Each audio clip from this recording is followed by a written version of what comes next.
하나님 말씀 요한복음 2장에 있는 내용을 1절에서 11절, 아직 내 때가 되지 않았습니다, 예수님께서 하신 말씀 그대로 제목으로 가졌습니다. 1절에서 3절, 제가 한 절, 여러분 한 절 같이 읽습니다. 3절은 사흘째 되던 날 갈릴리 가나에 혼례가 있어 예수의 어머니도 거기 계시고 예수와 그 제자들도 혼례의 청함을 받았더니 함께 읽습니다. 포도주가 떨어진지라 예수의 어머니가 예수에게 이르되 저들에게 포도주가 없다 하니, 로마서 강해하면서 중간에 좀 필요가 있어서 창세기에 나오는 아브라함의 생애를 본받자는 게 아니라 그 생애 가운데 나타난 그 하나님의 생애를 통해서 드러내시는 하나님의 메시지, 또 이건 로마서, 창세기, 요한복음 이렇게 번갈아 가면서 한번 설교를 하려고 합니다. 요한복음을 다 하는 게 아니라 요한복음은 예수께서 행하신 수많은 표적을 행하셨지만 큰 7가지 표적이 요한복음에 나옵니다. 7가지 표적만 한번 살펴보면서 예수를 통해서 하나님께서 드러내시는 메시지가 무엇인지, 그러면 로마서 내용이나 창세기 아브라함의 내용이나 또 요한복음 내용이 전체적으로, 사실 이 창세기, 로마서, 요한복음은 성경 다 중요하지만 모든 책이 다 없어져도 그 3가지만 있으면 신앙생활하는데 아무 지장이 없다고들 말하기도 합니다. 그래서 번갈아 가면서 한번 살펴보도록 하겠습니다. 말씀을 시작하기 전에 좀 아웃사이드 같은 내용을 잠깐 이야기하고 말씀을 계속하도록 하겠습니다. 성경은 그 말씀을 보고 참으로 해석이 많아요. 근데 그 성경을 어떻게 해석하느냐에 따라 그 사람의 인생, 아니 그 사람의 가치관이 다르게 나타납니다. 이단들도 똑같은 성경을 해석하느냐에 따라 사이비가 되는 겁니다. 얼마나 자구적으로 해석하는지 어떤 분은 큐티 무용론을 말하는 분도 있습니다. 경건의 시간이라고 하면서 말씀 보고 자기한테 적용을 하지 않습니까? 분명히 수천 년 전에 한 말씀을 2023년에 가져와서 그냥 나한테만 바로 적용을 해보는 거예요. 교훈집처럼. 충분히 일리가 있다고 생각합니다. 사실 저도 오랫동안 성경을 보았지만 성경 참 어렵습니다. 읽기도 어렵지만 말투도 어렵지만 성경의 사건, 설명, 해석, 그 안에 그 사건이나 사람을 통하여 나타내신 하나님의 메시지, 이걸 이해하기 쉽지 않기 때문입니다. 근데 참 이런 성경을 가지고 감동적인 설교를 하시는 분들도 있고, 또 많은 교훈을 받기도 하고 쉽게 적용하는 설교도 하고, 또 비전과 열망을 불러일으키는 설교도 하고, 어떤 분은 이 말씀을 가지고 아주 마음을 편하게, 마음을 상담하고 치유하듯이 하는 분들도 있습니다. 참 대단한 분들입니다. 그러나 중요한 것은 이 성경을 가지고 하나님 말씀이라고 하지 않습니까? 하나님의 마음, 하나님의 뜻, 하나님의 계획을 잘 이해하는 것이 가장 중요합니다. 그러니까 우리를 설득하시는 하나님의 열심, 그것이 역사 가운데 나타나 있습니다. 그것을 성경에 기록했거든요. 그것을 잘 이해하는 것이 중요합니다. 바로 그것이 우리의 구원이 되기 때문입니다. 혹시 성경을 읽으면서 또 설교를 들으면서 우리가 바라는 감동은 없고 재미도 없고 흥미도 없고, 혹시 그럴지라도 우리가 필요로 하는 어떤 메시지가 아닐지라도 하나님께서 꾸준하게 자기 일로서 설득하시고 또 일하시는 그 앞에 항복하는 것, 저는 그것이 우리 생애에서 가장 큰 기적이라고 생각합니다. 좋은 대학교를 갔다, 직장이 됐다, 연봉이 올랐다, 집을 샀다, 차를 샀다, 이것도 감사한 복이지만 내가 하나님 앞에, 반복적인 하나님의 설득 앞에 내가 깊이 항복된 인생이 되었다. 여러분, 이거 이것만큼 큰 기적은 없다고 생각합니다. 그래서 오늘 요한복음에 나타난 7가지 예수님의 표적 중에서 첫 번째 표적을 통해서 한번 메시지를 받아보려고 합니다. 실제로 하나님 나라는 잔치라는 내용을 좀 말씀드리겠습니다. 갈릴리 가나라는 한 성읍에 혼인잔치가 있었고 아마 예수님 가족이 잘 알았던 모양이에요. 초대를 받았습니다. 가서 잔치를 합니다. 예수님의 어머님 마리아는 열심히 일하고 있었습니다. 근데 우리는 굳이 생각하죠. 아니 그 위대한 랍비가 잔치에 가서 마시고 놀았다는 게 뭐가 그렇게 중요한가 생각할 수 있지만 예수님은 진짜 먹고 마시고 잔치하는 걸 좋아하셨다고 성경은 기록하고 있습니다. 그러니까 얼마나 먹고 마시는데 잘 가셨는가 하면 예수님을 비난하는 사람들이 비난이 있어요. 제가 한번 성경 찾아봤습니다. 누가복음 7장 34절을 보십시오. 인자는 와서 먹고 마심에 너희 말이 보라 먹기를 탐하고 포도주를 즐기는 사람이요 세리와 죄인의 친구로다니.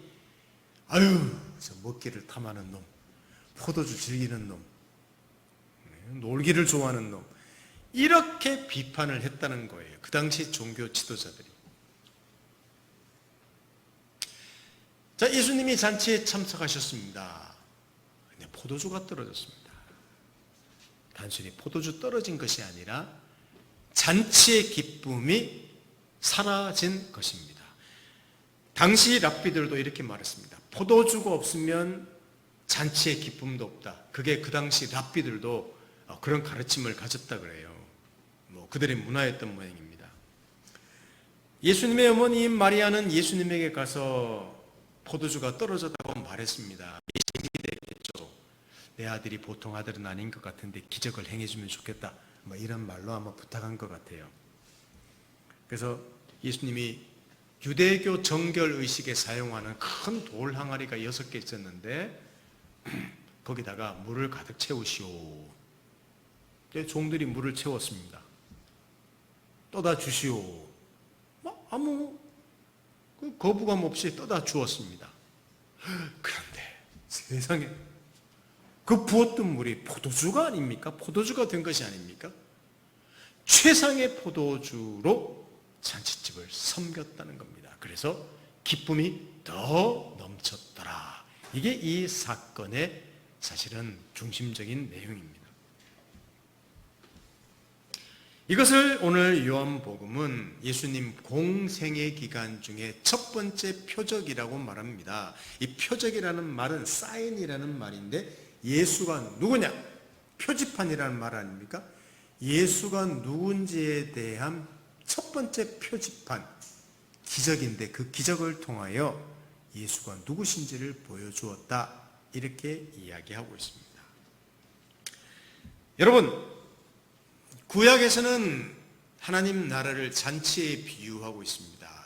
성경에 많은 부분도 있지만 이사야라는 성경을 보면 이런 말도 나와요. 제가 한번 읽어드릴게요. 25장 6절을 보시면 만군의 여호와께서 시온산에서 온 백성을 위해 잔치를 베풀 것이다. 가장 좋은 음식과, 보십시오, 잔치 분위기지, 잘 익은 포도주와 맛있는 고기로 잔치를 베푸실 것이다. 이게 하나님이 이런 잔치를 베풀 것이라고 말을 했습니다. 이 잔치의 상징성 때문이에요. 여러분, 잔치라고 하면 뭐가 떠오릅니까? 맛있는 음식, 즐거움들, 기쁨들, 서로 사랑하고 즐기고 이해해주고 배불러주고, 이게 잔치 아닙니까? 당시에도 암울한 시기를 넘어서 하나님께서 메시아를 보내실 것인데 그 메시아가 오면 모든 것이 달라질 것이다. 그러니까 언덕마다 포도나무가 자랄 것이다. 이런 속담이 있었습니다. 근데 그 포도나무 가지마다 1만 개의 뿌리를 낼 것이다. 또 뿌리마다 1만 개의 가지가 생길 것이다. 1만 개의 가지마다 그 각가지마다 또 1만 개의 포도송이가 맺힐 것이다. 그 또 포도송이마다 1만 개의 포도알들이 맺힐 것이다. 또 포도알마다 포도알 하나로 120개론의 포도즙을 낼 것이다. 여러분, 이런 속담이 그 당시에 있었습니다. 그러니까 하나님 나라가 임하면 하나님이 주시는 나라가 그만큼 넘치고 잔치 같은 나라가 될 것이라고 말씀하셨어요. 자, 이것은 무엇을 연상하면 좋은가 하면, 여러분, 죄 가운데 있는 인간의 삶을 한번 보시면 좋겠습니다. 죄 가운데 있는 인간의 삶을 정리하자면, 요약하자면 결핍이라고 할 수 있습니다. 로마서 6장 23절에는 죄의 삭은 사망이라고까지 말합니다. 물론 우리가 한 번 죽는 것까지 말하고 영원히 지옥 가는 것까지 말하지만, 이 사는 삶 자체가 그 죽음의 증상들이 넘치고 넘쳐요. 사랑이 결핍됩니다. 능력이 결핍됩니다. 결핍되어 있습니다. 지혜가 결핍되어 있습니다. 그래서 서로 착취합니다. 한계 가운데 머물러 있습니다. 불만이 넘칩니다. 아픔도 있습니다. 치열하게 생존 경쟁을 합니다. 갈등과 증오가 있습니다. 여러분, 우리 자신 안에 있는 내면의 세계를 보십시오. 그리고 주변의 사람들이 살아가는 모습을 보십시오. 멋진 모습도 많아 보이지만 가만히 보면요, 메이크업 뺏고 힘들어하고 늘 없어서 힘들고 더 가지려고 하고 아는 것이 없고 사랑이 없고 결핍투성이에요. 그게 우리 인간의 사실 삶을 요약해도 과언이, 요약이라고 해도 과언이 아닙니다. 근데 하나님이 구원을 베푸셔서 이 창조주의 무한한 부요함에 참여하게 하시고 결핍과 고난이 없게 하신다고 합니다. 심지어는 죽음까지도 넘어서게 한다고 합니다. 이게 하나님 나라의 잔치에 초대하시는 겁니다. 이걸 어떻게 하시느냐? 바로 예수 그리스도를 통해서 그 잔치를 시작하시겠다, 이렇게 말씀하시는 거예요. 예수님의 첫 번째 표적을 어디에서 있었다? 잔치집에서 시작하신 것도 그런 상징성이 들어있습니다. 여러분, 종교로 되지 않습니다. 그것이 유대교로도 되지 않습니다. 성경을 가졌다고도 되지 않습니다. 그래서 예수님은 유대교 결례 의식에 사용하는 돌 항아리를 이용하셔서 거기에다 물을 채우신 거예요. 그것으로는 안 되고 나 예수로부터 주어진다는 것을 보이신 것입니다. 맞습니다. 하나님 나라는 하나님이 통치하시는 곳입니다. 죄를 지은 인간들에게 하나님이 떠나셨는데 하나님이 함께 하셔요. 통치하셔요. 그 말은 하나님이 죄를 사하셨어요. 사람들이 하나님을 압니다. 알게 되었습니다. 하나님을 자유롭게 섬깁니다. 자기 본질을 압니다. 소망을 갖는 안정감을 가집니다. 하나님으로부터 주시는 공급함을 누립니다. 기쁨과 확신을 누립니다. 하나님의 성품에 참여합니다. 이 하나님이 베푸는 무한한 자원들을 우리는 누리게 됩니다. 모든 것들을 근데 어떻게 누리는가 하면 우리가 열심히 해서 그것을 누리는 게 아니라 거저 은혜로 누리게 되었다는 사실입니다. 이 하나님의 모든 이해할 수 없는 복을 말입니다. 누구를 통해서? 예수 그리스도 때문에, 예수 그리스도 안에서 예수로 시작해서 그것을 누린다고 예수께서 지금 선포를 하시는 것입니다. 사랑하는 성도 여러분, 이 첫 번째 표적에 나타난, 예수님의 첫 번째 표적에 나타난 메시지를 우리는 귀 기울여서 들을 수 있어야 합니다. 우리는 하나님 나라 잔치에 참여한 자들입니다. 여러분도 그렇게 생각하십니까? 지금 잔치에 참여한 사람들이에요. 하나님의 무한한 자원을 누리게 되었습니다. 목사님, 무슨 헛소리를 하십니까? 하나님의 무한한 자원을 누렸다니요. 지가 없는 것이 많은데 돈도 없고 건강도 없고 관계도 깨졌고 모든 게 다 결핍인데 뭘 내가 풍성한 것들을 누리게 되었다는 말입니까? 라고 의문을 가질 수도 있습니다. 그럼에도 불구하고 우리는 잔치에 초대되어서 지금 여기서 하나님의 무한한 잔치의 자리로 초대된 사람이라고 성경은 담대하게 선언하고 있습니다. 우리는 못 느낄지라도, 망각할지라도, 못 볼지라도 이 하나님 나라의 무한한 부요한 잔치, 이미 하나님이 예수 안에도 주신 것들을 우리는 확신하고 누릴 수 있어야 합니다. 이건 하나님을 알아가는 즐거움입니다. 무한한 하나님을 알아가는 즐거움, 그게 하나님 나라죠. 이 죄사함을 누리는 그 축복, 오늘도 또 실수하고 내일도 실패하는데 하나님이 저를 사랑하신답니다. 그걸 누리는 축복이 이런 말도 안 되는 축복이 어디 있습니까? 기도하면 하나님이 응답하십니다. 기도의 영광입니다. 이 땅 가운데 하나님을 예배하고 찬양하는 영광입니다. 내 존재의 가치를 그래도 즐거워합니다. 위대한 사람이랍니다. 우리에게 베푸신 수많은 환경과 조건을 감사하며 우리 즐길 수 있어야 됩니다. 왜? 우리는 내가 생각하는 현실과 다르게 하나님은 예수 안에서 이미 이 땅 가운데 바로 여기서 하나님 나라를 시작하셨기 때문입니다. 그게 우리 그리스도인들의 존재입니다. 그것을 확인하고 누릴 수 있어야 됩니다.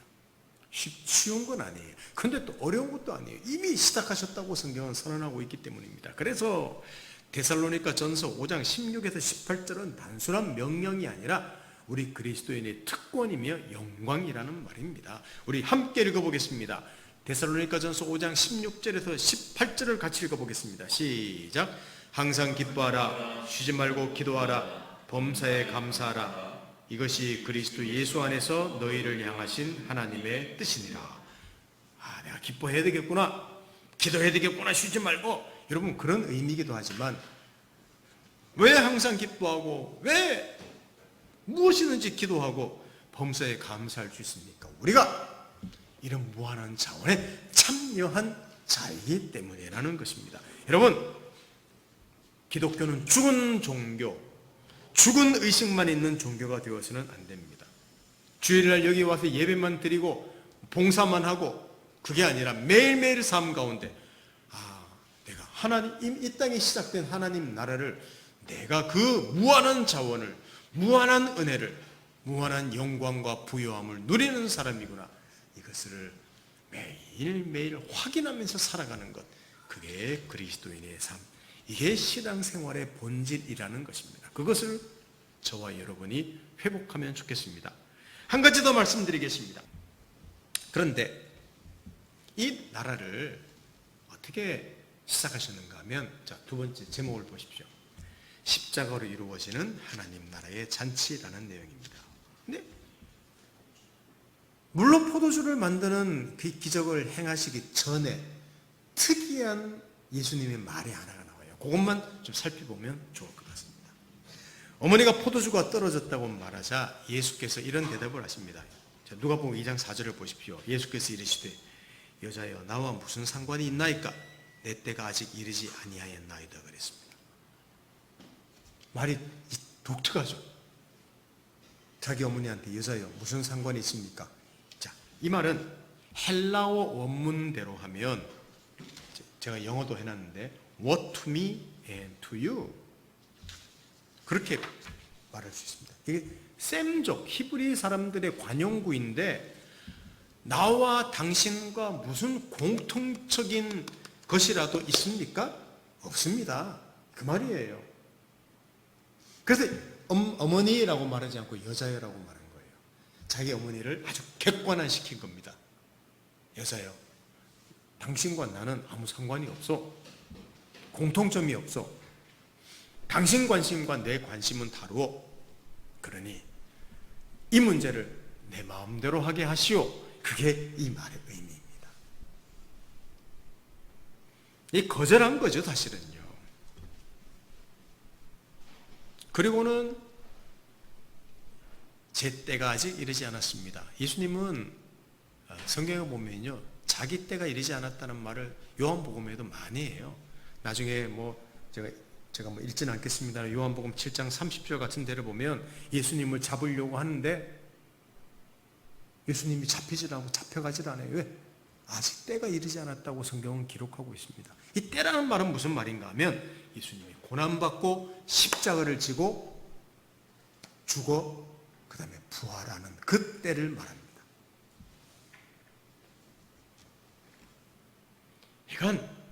이렇게 요약하시면 됩니다. 예수님은 자기 일을 하시는데 어떻게 일하시는가 하면 궁극적으로 자신의 때, 곧 자신의 죽음과 부활로 그 모든 일을 완성하시겠다. 그 이야기를 처음부터 하시는 겁니다. 포도주가 없어서 흥이 없어졌고 그때 기적을 일으키라는 예수님 어머니의 요청을 거절하시고, 다른 말로 하면 어머니, 저는 원더 메이커가 아닙니다. 저 기적을 행하는 그 정도 행하는 사람이 아닙니다. 라고 먼저 선언을 해놓고 그 다음에 물로 포도주를, 어머니 마음을 일단 섭섭하게 하죠. 그러고는 기적을 행합니다. 자기가 누군지를 드러내시는 것이죠. 어머니, 여자여, 저는 이 영광의 갈채의 길을 가는 게 아니라 십자가의 길을 갑니다. 그리고 그 십자가의 길을 통하여 놀라운 하나님 나라의 풍성한 것들을 제가 이루어내겠습니다. 물로 포도주 바꾸는 것, 포도주 없어 세우는 것, 그거 쉬운 겁니다. 그러나 저 그거 하지 않겠습니다. 이렇게 거절해놓고 그 다음에 바꿔주시는 거예요.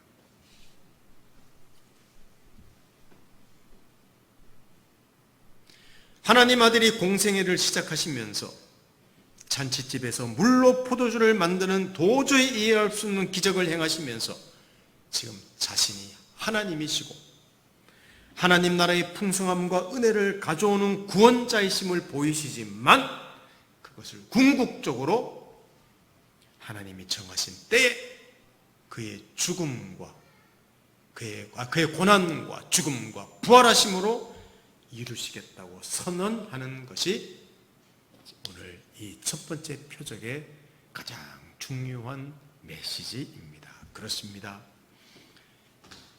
이 위대한 사건은 사실은 공생애에서 십자가의 길을 가시는 첫 발이었습니다. 고난과 죽음의 시작이 바로 오늘 이 가나의 혼인잔치였습니다. 그리고 죽음으로 모든 죄인들을 하나님의 풍성한 잔치의 자리로 초대하시는 겁니다. 사랑하는 성도 여러분, 사람들은 자신들에게 필요한 메시아를 원합니다. 하나님의 뜻이고 뭐고 관심이 별로 없어요. 뭘 바랍니까? 사람들이 바라는 것은 뭡니까? 잘 먹고 잘 사는 것. 간단하게 말하면 그거예요. 하나님만 잘 되게 해주신다면, 자식이 잘 되게 된다면, 건강하게만 된다면, 남에게 피해를 주지도 않고 나도 당하지 않고 그냥 무난하게 살 수만 있다면 더 이상 욕심이 없습니다. 이런 일을 하나님 도와주십시오. 이게 신앙생활의 핵심처럼 돼 보입니다. 우리 기도의 가장 중심적인 내용인 것이죠. 그러니까 제자들도 예수님이 죽는다 그러니까 그걸 받아들일 수 없었던 거예요. 지금 자기들을 도와서 엄청나게 일할 하나님이 예수인 줄 알았는데 그것을 지금 받아들일 수 없는 거예요. 그러니까 예수님 수제자인 베드로도 예수님이 죽는다 그러니까 말렸죠. 자, 성경 한 군데 찾아보겠습니다. 마지막 구절입니다. 마태복음 16장 21절에서 23절을 한번 보십시오. 자, 21절 제가 읽습니다. 이때로부터 예수 그리스도께서 자기가 예루살렘에 올라가 장로들과 대제사장들과 서기관들에게 많은 고난을 받고 죽임을 당하고 제3일에 살아나야 할 것을 제자들에게 비로소 나타내시니, 여러분, 베드로가 예수를 붙들고 항변하여 이르되 주여 그리 마옵소서, 이 일이 결코 죽게 미치지 아니하리이다. 함께 읽습니다. 예수께서 돌이키시며 베드로에게 이르시되 사탄아 내 뒤로 물러가라. 너는 나를 넘어지게 하는 자로다. 내가 하나님의 일을 생각하지 아니하고 도리어 사람의 일을 생각하는도다 하시고 그랬습니다. 베드로가 여기 보시면요, 예수님을 붙들고 항변하여 이르되 그랬습니다. 이게 무슨 말인가 하면 예수님을 따로 저기 데려갔습니다. 항변했다는 말은 경고했다는 겁니다. 예수님, 다시는 죽는다 이야기한다면 그냥 죽습니다. 죄송해. 이렇게 이야기하는 거예요, 지금. 이게 무슨 말입니까? 무슨 섭섭한 말씀입니까? 아니, 죽는 메시아가 아니라 우리를 잘 먹고 잘 살게 하는 메시아가 되셔야지 무슨 개떡 같은 소리를 하십니까? 지금 이 이야기를 하는 거예요. 그게 제자들이 유일하게 바랬던 겁니다. 이것이 인간의 본질임의 실존입니다. 수많은 결핍을 가지고 있는데 그 근본적인 해결을 모르는데 관심도 없습니다.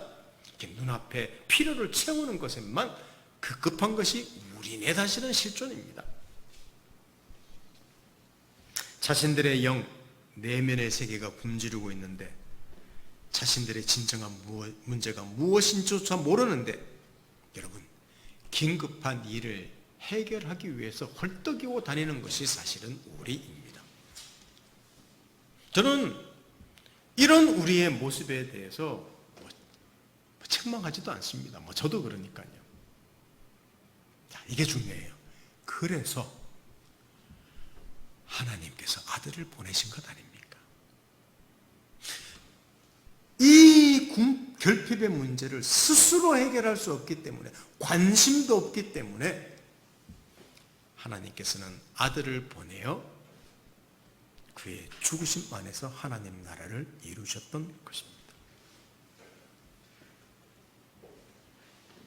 사람들을 설득하고 교화하는 것이 아니라 그의 죽음으로 하나님과 관계를 회복하시고 하나님의 모든 은혜와 복을 값없이 주시고 우리에게 원인이 없이 주시는 거예요. 그 영으로 또 살리셔서 천국의 풍성한 자리로 우리를 초대하신 것입니다. 여러분, 우리의 기대, 생각과 다르니 어떻습니까? 자, 기독교, 하나님이 하시는 일, 예수 안에서 시작하신 하나님 나라가 우리하고 우리의 기대와 다르니 당황하십니까? 아니에요. 얼마나 감사한 일인지 모릅니다. 저는 항상 그렇게 생각합니다. 우리의 수준과 상관없이 우리에게 원인을 두지 않으시고 우리의 의지와 열심, 그게 아니라 하나님의 의지와 열심으로 일하시니까, 그래서 한편으로는 기독교는 우리 인간의 자존심을 상하게 하는 것처럼 보이지만, 그래서 얼마나 우리가 기대를 가지고 소망을 가질 수 있습니까? 그렇지 않습니까? 우리가 바라는 기적이 있는데, 우리가 바라는 것들이 있는데, 하나님은 우리가 도무지 상상할 수도 없는, 아니 상상하기도 싫은 그 고난과 죽음이라는 것을 통해서 하나님 나라를 이루셨다는 사실입니다. 그러니 현재의 염려와 좌절과 두려움 가운데서도 쉼을 누릴 수 있는 거예요. 이게 복음이에요. 내 기대와 다르다. 하나님은 너무 내 기도 응답 안 해주셔. 성경 읽으면 너무 우리 생각과 달라. 재미가 없어. 너무 하나님 일방적이야. 여러분, 이것은 다 우리에게 큰 복이 되는 거예요. 우리의 시간표와 달라. 이게 위대함이 되는 거예요. 하나님이 주시는 것들은 너무나 궁핍해? 아니에요. 그것이 넉넉함이 되는 거예요. 이게 기독교입니다. 저도 사실은 지금 솔직히 한 단어로 지금을 요약하라면 암담함이라는 단어를 사용하고 싶습니다. 그게 떠오릅니다. 그러나 이런 나를 넘어설 수 있는 것은, 나를 넘어서는 내 생각과 내 경험과 내 기대와 내 모든 것을 넘어서는 하나님의 일하심이 있기 때문입니다. 이렇게 말씀하십니다. 나는 죽음으로도 일할 수 있단다. 이것이 하나님의 일하심입니다. 이 사실이 오늘 첫 번째 표적에 선명하게 나타나 있습니다. 이 사실을 아시고 이 진리가 우리에게 감동이 되고 감격이 되며 이 진리 앞에서 매일매일 자신을 확인하며 살아내는 저희가 되면 좋겠습니다. 함께 기도합니다. 하나님 아버지, 예수님께서 표적을 행하셨다고 성경에 기록하는데 그 표적이 바로 하나님 아들이 누구신지, 왜 오셨는지, 무엇을 하시는지를 드러내 주셨습니다. 참 우리의 생각과 다릅니다. 우리의 기대와 다릅니다. 우리의 시간과 다릅니다. 그러나 그것이 도리어 우리의 구원이 되고, 우리의 소망이 되고, 우리의 풍성함이 되고, 우리의 넉넉함이 되고, 우리의 기대가 된다는 사실을 알 때 하나님, 이런 복음 속에서 매일매일 삶에 살아가며 쉼을 누릴 수 있는 그런 저희들 되도록 도와주십시오. 그것이 감격이 되고 그것이 감동이 되는 저희들의 삶이 되도록 도와주시기를 간절히 소원합니다. 하나님 아버지, 하나님 말씀에 담긴 메시지를 통하여 저희들을 승리하신 하나님을 찬양하고 예수님의 이름으로 기도드립니다. 아멘.